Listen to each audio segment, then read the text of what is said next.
Good afternoon. This is DocChristine Sauer, your host of the show Healthy Alternatives here on 97.5 CIOE FM with live stream on communityradio.ca every Thursday at 12 noon Atlantic Standard Time.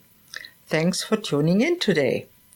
In this show, I will talk, mostly with guests, about all aspects of health, healthcare and wellness, from conventional to alternative and everything in between. My mission for this radio show is to help change people's lives for the better by informing them about different options to get and stay healthy and well, so they can choose for themselves which option might work in their case. And if you feel you are stuck in a dark place, I want to tell you, don't give up. There is a light at the end of the tunnel for you too. Today, I'm very pleased to be with my friend Alison Smith. She is a parenting and life coach. Welcome, Alison. Thank you so much for having me. I love what you're doing. Thanks. Same here. Now, tell us a little bit about who you are. How did you become the person you are today? And what the heck got you into being a parenting coach? I'd love to. So my upbringing has contributed to who I am, my personality. People I've met along the way have had tremendous impact on me, experiences I've had, such as spending a year in France as an exchange student in high school. That had a big impact. And becoming a teacher had a big impact on me, as well as my partner in life, Mark. He's grounded, and he keeps me from flying too close to the sun. I tend to have big ideas, so he's really that balance for me. And I provide him with lots of adventure, often more than he bargains for.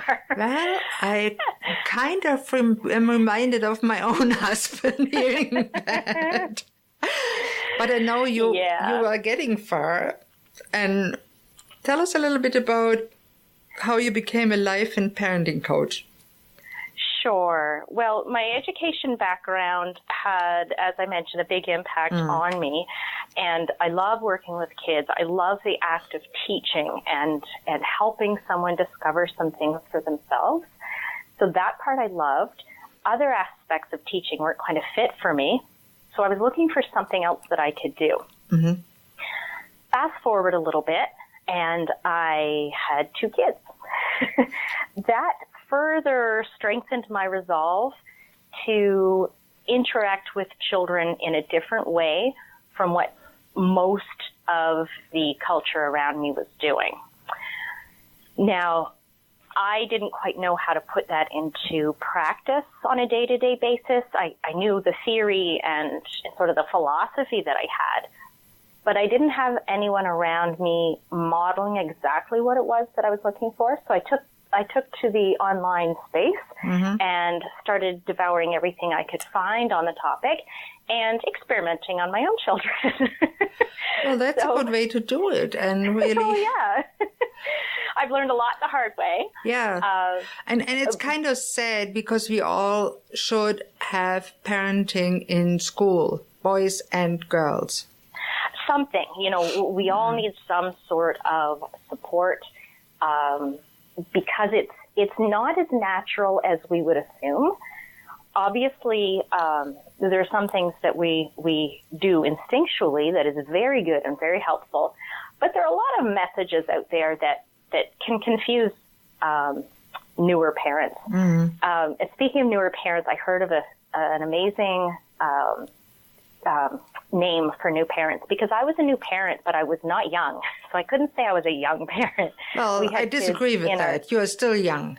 I guess it depends what you're comparing it to. But, lots of people are having their kids in their 20s and 30s. We were late 30s when we started for a lot of reasons, which we could totally go into for another show. But someone had the idea, and I can't think of the person at the moment, but it's part of their program, newborn parents or a newborn mom, which I love. Yes. Because that newborn phase isn't just about the baby being new. It's really about the parents being birthed and growing and evolving all through their parenthood. So I love that term. And when I was a newborn parent, there was a lot of conflicting advice, and there wasn't as much research available on best practices. Since that time, my kids are now 9 and 7. Even in the last 9 years, a tremendous amount has come forward in terms of what we know about the brain, child development, the nature of the relationships, a growth mindset. All of these kinds of things are impacting the way that we interact with our kids, and it's informing my practice as a coach. So as I was going through this process of learning, I was sharing with an online community, because being a stay-at-home mom with 2 young ones, it was really hard to get out. Some days it just wasn't worth it. So I turned to the online space at times to have a little bit of that socializing and that connection to other adults. And that is very important, because I remember when my kids were small, and that is 35 years ago, so I am more on the old side than you are. And there was no computer available, so I was very isolated with 2 small kids. My kids are 15 months apart. So that was very, very hard. So I understand where you come from, and I tried to do a good job. I read the books, but I did so many mistakes, and I wish I would have had a good parenting coach or somebody that could have given me ideas how to do it better. Right. And just having someone that we can have a back and forth conversation with, try out some different ideas. What do you think about this one? Could this maybe work in this situation? Or I'm completely at a loss. I've tried everything I know. Do you have anything that I could try? Just having that person to turn to sometimes is all we need. And then we hit the ground running. We're ready to go on to the next challenge. But then sometimes we need even more support. Maybe we're dealing with some mental health challenges, or we're more isolated than some others. We don't have family close, 2-parent families. We're just very busy and isolated. So having someone professional who researches this stuff for fun can be really helpful. It sure can. And I've known you for a little bit in person too. And along the tips you gave a coworker of me for her kids, I think were very helpful for her. Wonderful. And I really feel that you know a lot of things, and I know the little things make the difference. The little tips here, the little tips there, and the consistency. Absolutely. And it's so much more difficult, I think, right now to be consistent, because our attentions are so divided in this day and age, as they say. And so there is so much to distract us. And important things too, right? Like bills and jobs and all that good stuff.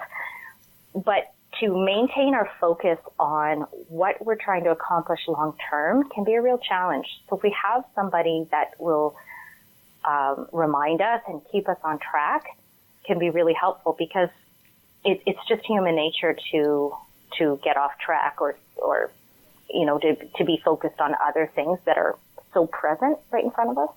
Yes, and I've seen that parents and children sit at a table and the telephone dings and off they go, even the parents. Oh, yeah. That's hard. And that's pretty much what my brain is like. There's always a ding that's distracting me. And so I have to develop, and I'm still a work in progress, develop this ability to focus and get back to the moment, because there are so many things dinging in the background. Right. And I mean, most mothers especially that are home or working and home, but fathers too, we became multitaskers. And I believe our brain is not really made for that multitasking. Not well. I've read some things that women's brains are more, they're hardwired to be better at it. So I think sometimes we take that on because we are as good at it as a person can be. And we forget that it's not our ideal state. but we do it because it needs to be done. That's true. Sometimes. And how often do we cook and then the little one starts crying and we give them the attention and at the same time having in the back of our head, make sure that the food doesn't burn. Right. And the other child who's climbing a tree, gets reined back in. I hear you. That is a hard situation. And many young parents are completely overwhelmed by the kids screaming. And I think every parent experiences being pushed to the limit of what they can tolerate.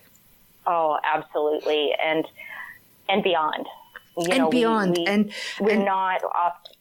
We're not operating at our optimal level. Definitely not. And I sometimes feel a parenting coach like yourself can give the parents a little reassurance. Yes, your kids are pushing you. Sometimes you feel like you hate them, but hey, that's normal. Yeah. And just being told that what we're experiencing is normal from someone that we like and trust can help us feel so much better. Just That's knowing for sure. we're not alone in the struggle. Mm-hmm. And I tend to use a fair bit of humor in my coaching too. So having a good laugh at the insanity of the things that kids say and do and how we feel, it's really helpful. It's really Sometimes helpful. That's all you can do. I love that too. I love humor. It's part of us. It's part what makes us function better. Part of makes us happy. Mm-hmm, exactly. If we're not enjoying the journey at all, something's amiss. I agree. We're not designed to love every minute. No way. No. And I recognize that. I've been there. It comes and goes. But if we can practice honing in on one particular positive moment, or looking for a lesson, or helping our children to feel a bit more positive in certain situations, it can change the dynamic of the whole family. It sure can, and that's part of what you do, and I know you do it well because I've seen your work. And this is a good place to wrap up the first half of today's broadcast here on 97.5 CIOE FM Community Radio. Please tune in after the commercial break for more about parenting and children and coaching with Alison Smith.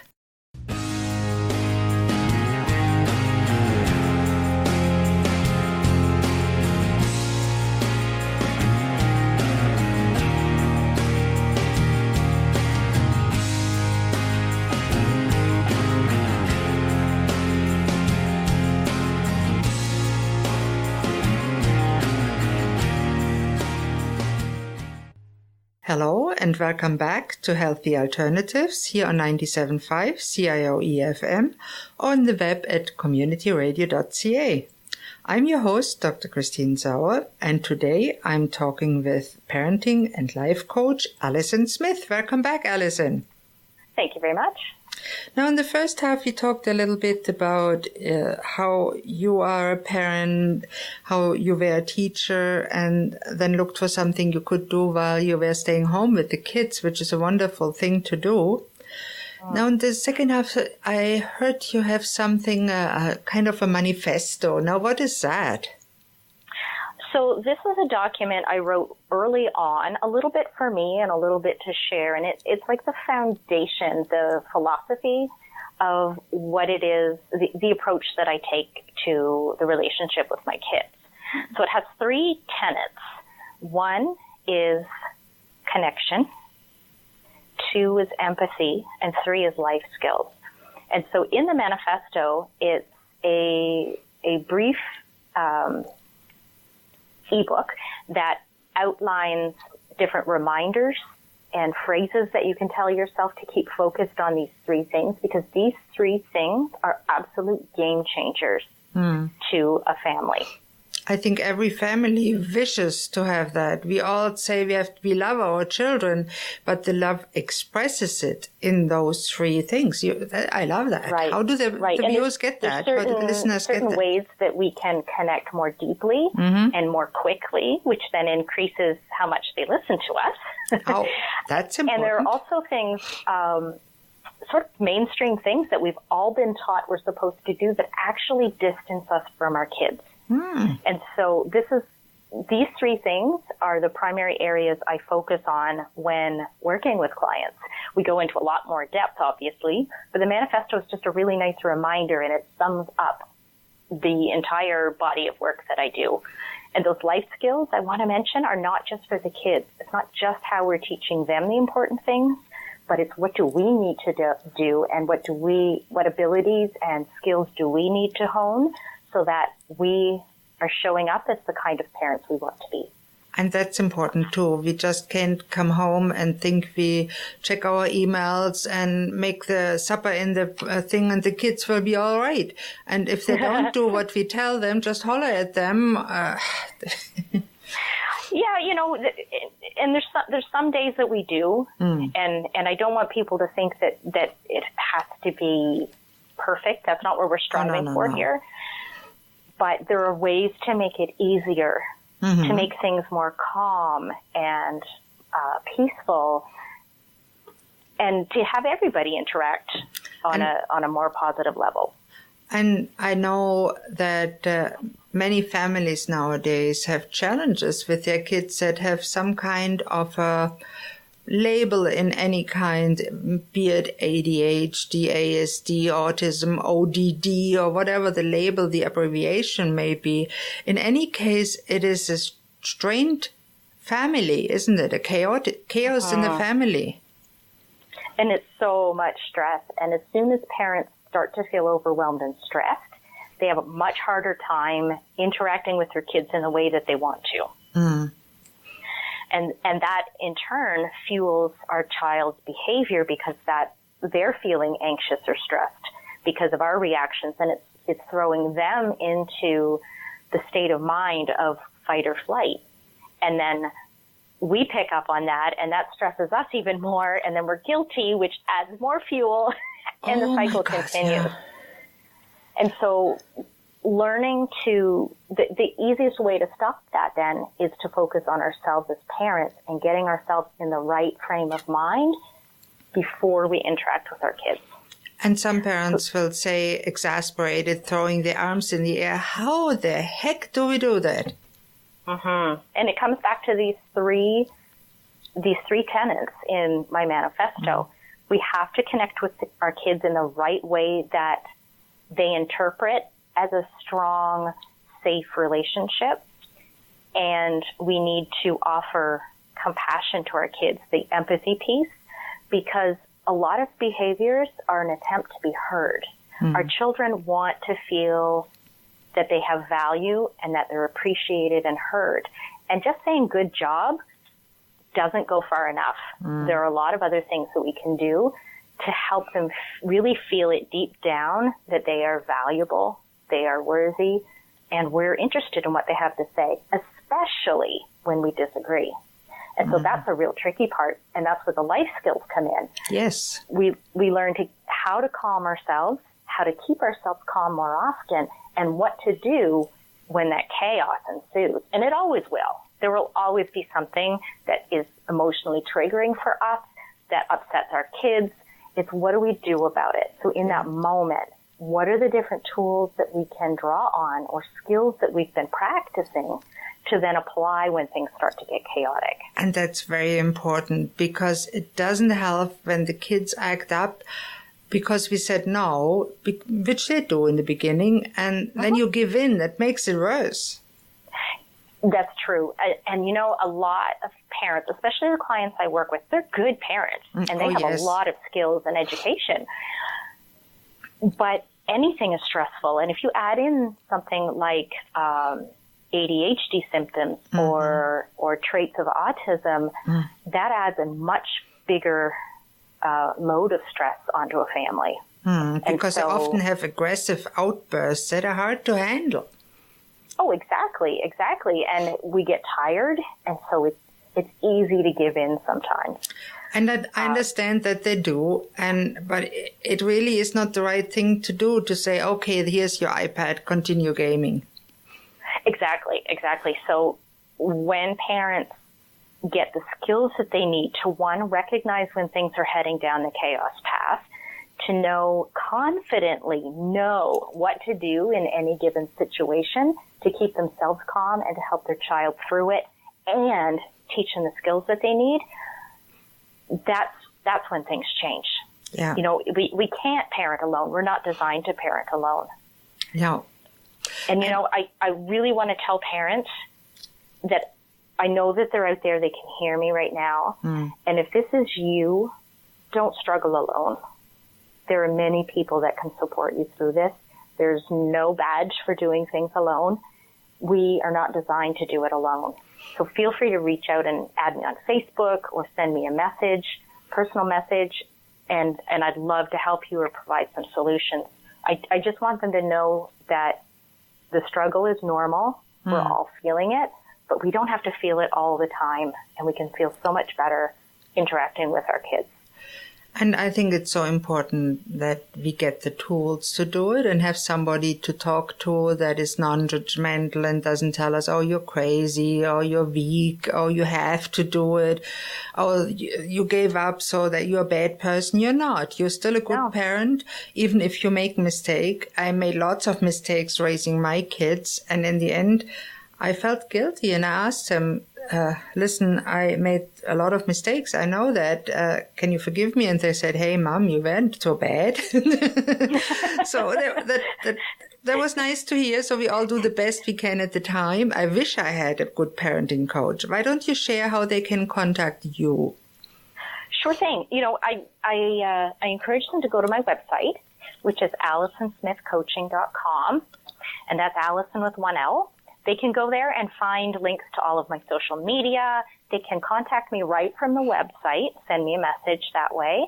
They can sign up for my email list and get some more tips through there.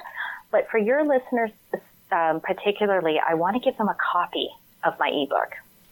That is so cool, yeah. And they can download it directly from my site, but I need to give them a special link. And it's it's one of those numbers and letters and backslash or forward slashes and all that. So hopefully we can put it in the show notes. But at the very least, they can just email me and say, hey, I was listening to DocChristine's podcast and radio show, and I'd love to take you up on that offer.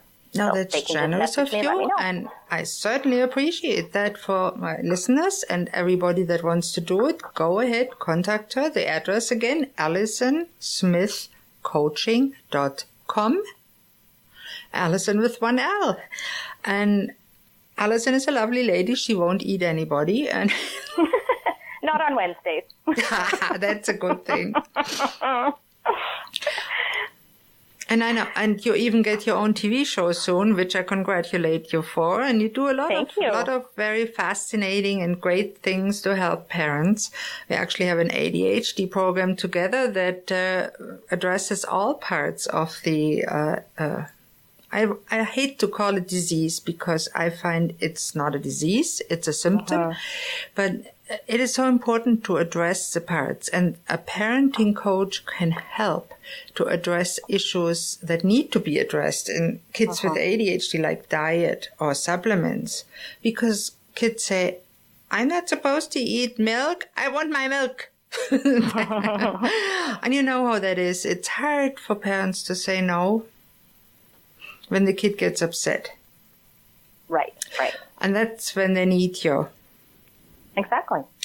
And so that's wonderful. And that's a nice thought to bring us to the end of today's show. Thank you so much, Alison, for being on my show today. I appreciate you having me on. Thanks so much.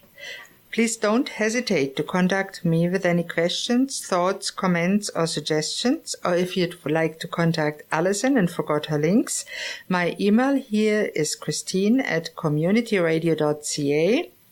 And I am always grateful for any feedback. I also want to extend a special thank you to today's producer, Seth Glasgow. You might not know this, but this is a volunteer-run non-profit radio station with an art gallery and performance hall. Thank you all for listening to Healthy Alternatives. I'm your host, Dr. Christine Sauer. Tune in next Thursday at noon on 97.5 CIOE-FM Community Radio with live stream on communityradio.ca for the next episode. Goodbye and have a great day.